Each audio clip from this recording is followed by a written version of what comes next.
Now, I'll emphasize again for you people who don't understand that when you Google what don't we know about gravity, they are forced to say something they do not want to say and something they do not say unless you ask them.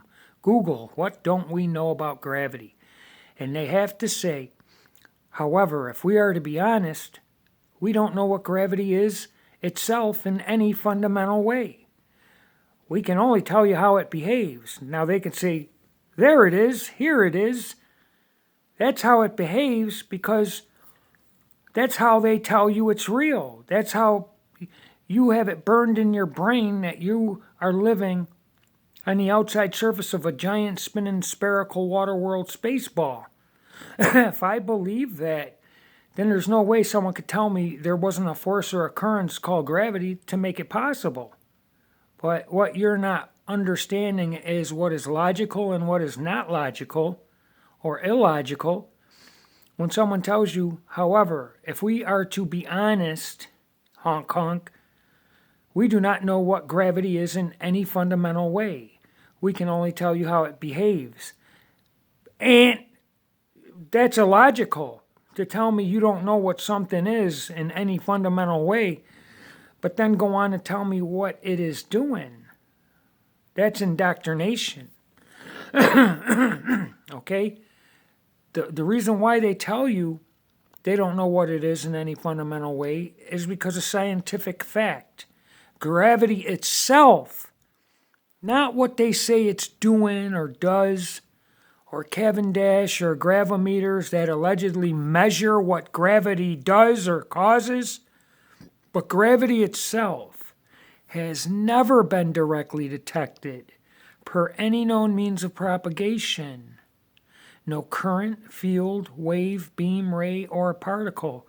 We have directly detectable electricity per current, directly detectable magnetic field per field. Now, you got to learn or review what presence and substance is. Gravity would require presence and substance to do what it was going to do, either pull, curve, or hold a quintillion gallons of water, every person, place, and thing, and keep them affixed to the outside surface of a giant spinning ball. So you can walk all around it upside down and sideways. And all these wonderful things that you think cargo ships are doing in the southern hemisphere, sailing upside down, hundreds of tons of cargo, because of this force or occurrence of gravity.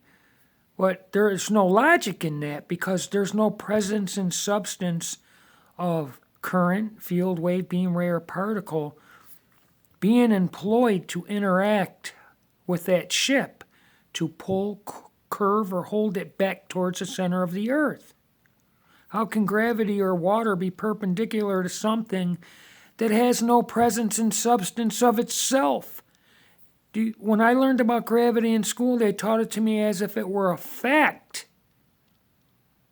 Verified and irrefutable. That's a lie.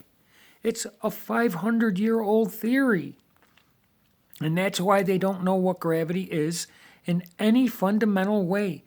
Because they cannot directly detect gravity itself to identify, isolate, study, and then harness, like we did with electricity and magnetism.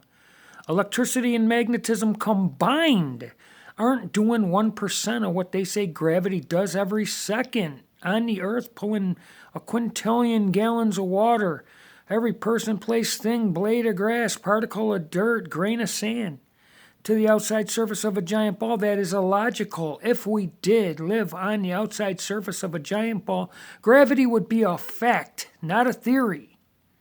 It would be real. It would have presence and substance of itself. We could directly detect it itself doing everything they teach us it does. The only reason you so fervently believe in gravity is because you truly believe it is required that you are walking around on the outside surface of a giant spinning ball, when every city has to be level. No matter how large the job, it has to be level. My God.